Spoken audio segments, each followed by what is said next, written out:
Hi, my name is Selwyn Milborrow. I'm a poet and author from Port Elizabeth, and I'd like to make a case for the repatriation of Arthur Nortje's remains to Port Elizabeth. The repatriation of the remains of the black journalist Annette Nakasa in 2014 was not only a welcome return to his place of birth, but also a restoration of his dignity after leaving apartheid South Africa on a one-way exit permit in 1964. The South African government should bestow the same respect on many other exiled South Africans buried overseas, or should I say on foreign soil. And I would like to make a case for the repatriation of the remains of Arthur Kenneth Nortje, a poet from Port Elizabeth in Nelson Mandela Bay, now buried in Wolvercote Cemetery in Oxford in the United Kingdom. Arthur Nortje died of a suspected barbiturate overdose on 11 December 1970. It's quite a controversial issue.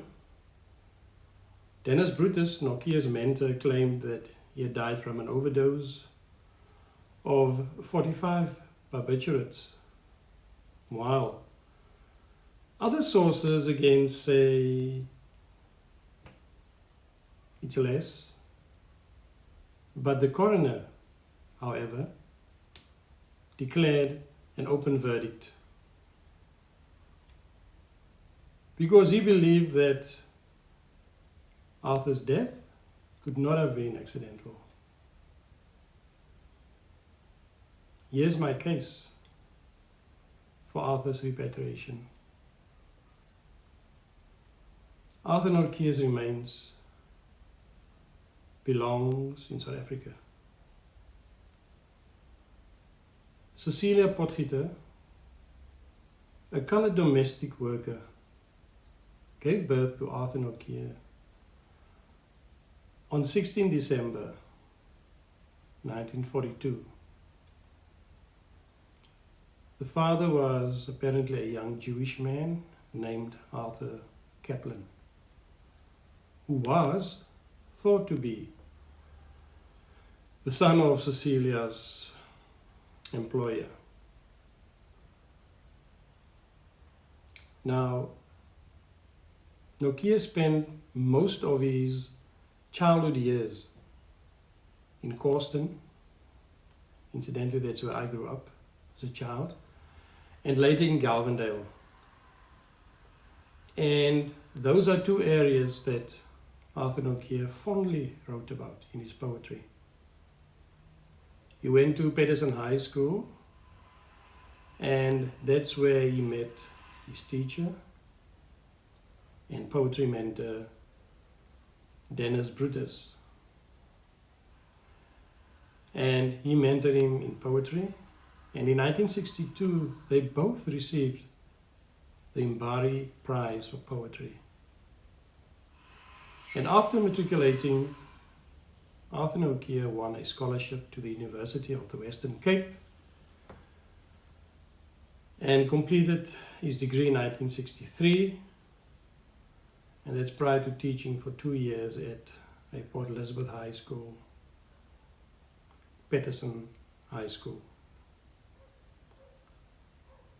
The discriminatory apartheid laws under which Arthur Nortje lived had a devastating impact and effect on him. And sadly, Arthur Nortje found himself between two opposing forces of black and white, while colors were reduced to being bastards, Coloureds were disenfranchised by the apartheid laws and distanced from all the others. Now, just like Net Nakasa, Nortje took a one-way exit permit. In 1965, that was after he received a scholarship to attend Jesus College at Oxford University. And that's incidentally where Ethel Williams, a good friend of mine and poet from Cape Town, also studies. It was during those isolation years that poetry really started showing signs of deep psychological insight for Arthur Nortje.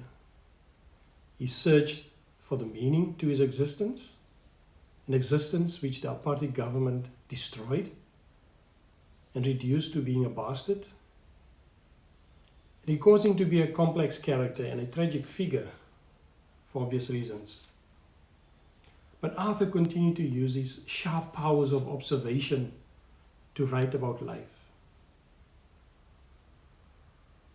I attended a book launch by Dirk Klopper, who wrote The Anatomy of Dark, and he said that many studies of Arthur Nortje's poetry have commented on the prevalence of alienation in his poetry, and seeing this as a function either of political conditions in South Africa in his lifetime, or of Arthur Nortje's exile from his hometown, or should I say his home country, his country of birth, which he missed and longed for. In 2017, Ethel Williams, a poet and academic from Cape Town and affiliated to Oxford University, called for, just as I'm calling for the returns of Arthur Nortje's remains to South Africa. He even visited Arthur Nortje's gravesite and sadly noticed that it was surrounded by granite stones and ornate graves. But Arthur Nortje's grave looked less than ordinary. That of a pauper, a forgotten person, alienated, abandoned. That's the forgotten grave of one of South Africa's great poets. What a shame. In 2017, an impassioned plea for Nortje's repatriation comes from his surviving sister, also staying in Port Elizabeth. Susan Potgieter-Late said in an interview with the Sun newspaper that she dearly wants her only brother's remains to be returned to his hometown. But she doesn't know how to do that. But she knows he deserves to come home. Now, in conclusion, Arthur's memory will live on in the hearts and minds of all the people whose lives were impacted and touched by his poetry. And those lives that is still going to be impacted, not by only his poetry, but by his humanity. And it's in my view that Arthur Nortje's repatriation to his country of birth deserves urgent attention and further investigation. I would like to read a poem that Vincent Oliphant wrote, and I would also read one of mine.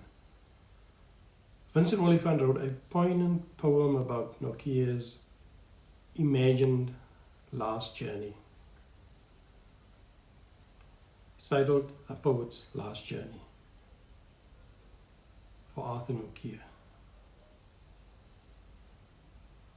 You look on the world with eyes full of love.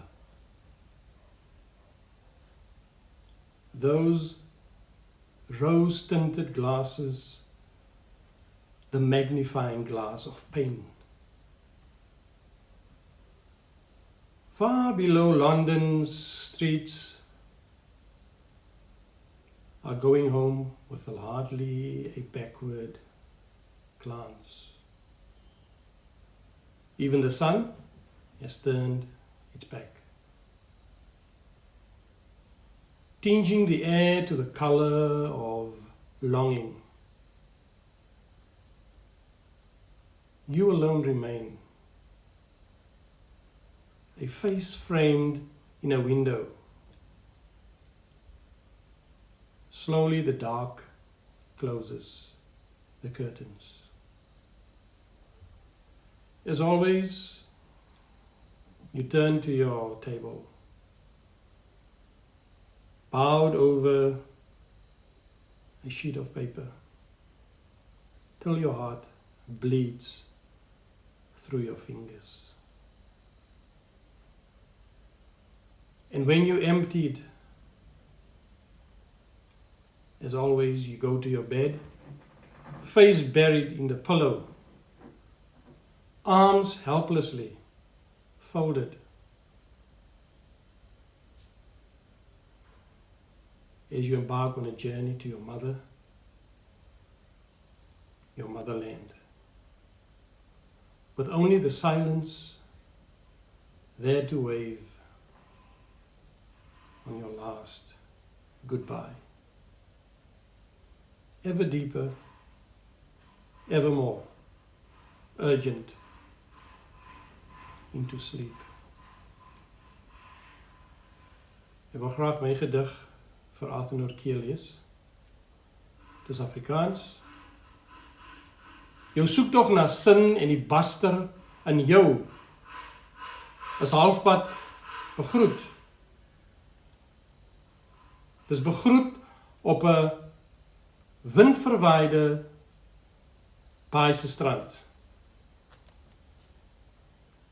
Toe jou rug draai op jou land se afwerende hand, was jy steeds verdwaas. Verdwaas oor die ontwaardiging van jou waardigheid as mens. Maar in jou gedigte kon jy terugkeer. Terugkeer na jou land, want dit kon jou nie ontwortel. Rustig, Arthur Nortje. Rest in peace, Arthur Nortje.